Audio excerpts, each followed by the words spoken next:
No, we only have one wedding a day. You know, each couple is special in their own way, so you know we try to create an atmosphere where they literally have the whole hotel if they need it for the day of their wedding. Our maximum capacity is 350. Yeah, so I mean, like, we have done a little bit more than 350 at times, but 350 would be what would be comfortable for the Comfortable, hotel. absolutely. Yeah, obviously we've done a little bit more, you know, so depending on, sometimes their invite, you know, the invite list kind of goes up a little bit, but yeah, generally it's 350.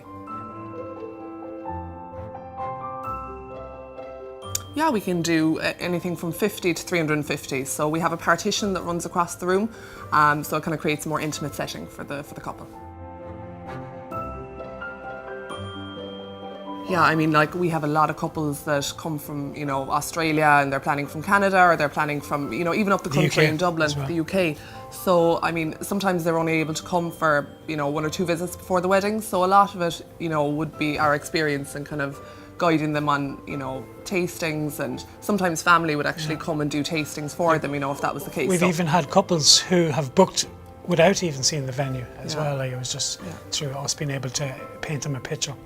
So that was good as well. Like. So we can definitely plan weddings from abroad for them. Yes, you can. We are fully licensed to do civil ceremonies, humanist and spiritual. Yeah, and we have lovely views. So the actual banqueting suite is where we do our civil ceremony, and it's got fantastic views of the mountains, and we can cater anything up to really 350 people seating for the civil ceremony as well if needed.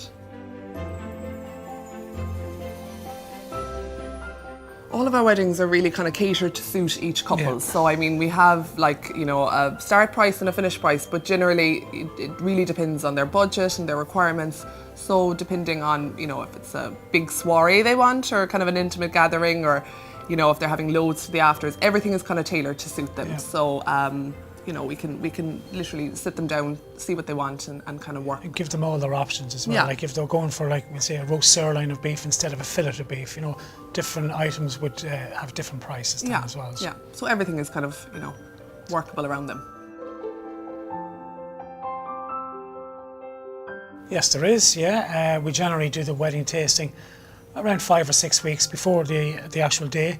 Sometimes that doesn't suit, especially if there's overseas couples who might only be visiting the country maybe 11 or 12 months before the wedding. So we really can do a tasting that suits the actual couple themselves for whenever it suits them really to have the tasting, and then we work on it from there.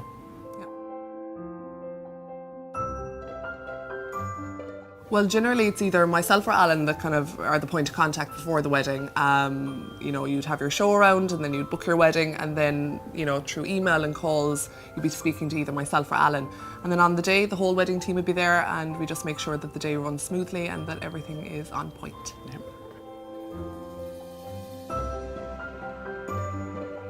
Yes, we do. We have, all our menus have a full allergen list. Which identifies all the allergens that would be in the menu, and we also can cater for vegetarian, vegan, pescatarian, and any other food choices as well. Yeah, we have a wishing well sort of a box downstairs. So it's what is it? It's a wishing well. It's a wishing well wedding card box. Wedding card box. Yes. And that's got a lock on it, so it's completely secure. And then there is safe inside the bridal suite, so the couple can transfer their cards into the bridal suite at any time during the evening.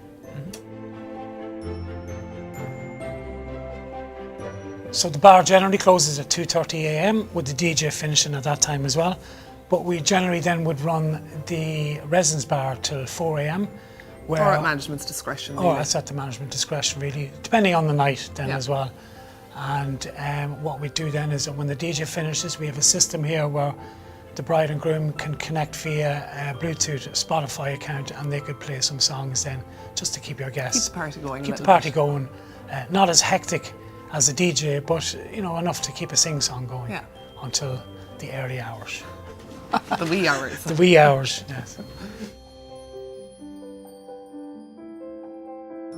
Yeah, you can provisionally hold a date for up to 4 weeks, a little bit more if needed, but generally the 4 weeks are kind of to allow the couple to, you know, make sure that the band can play on that day and kind of get all the little details sort of brought together. And then once they're happy with everything, they pay their deposit and we're good to go.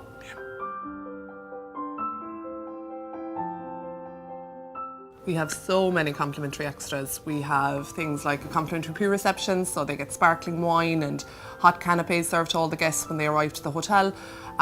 We have our own wedding car as well, which will pick the bride or the groom up at their house the morning of the wedding, bring them to the ceremony, bring them for their photos afterwards, and back to the hotel. And sometimes even that the bride and groom already have a car transport organised, but we can use our car then for the bridal party then as well.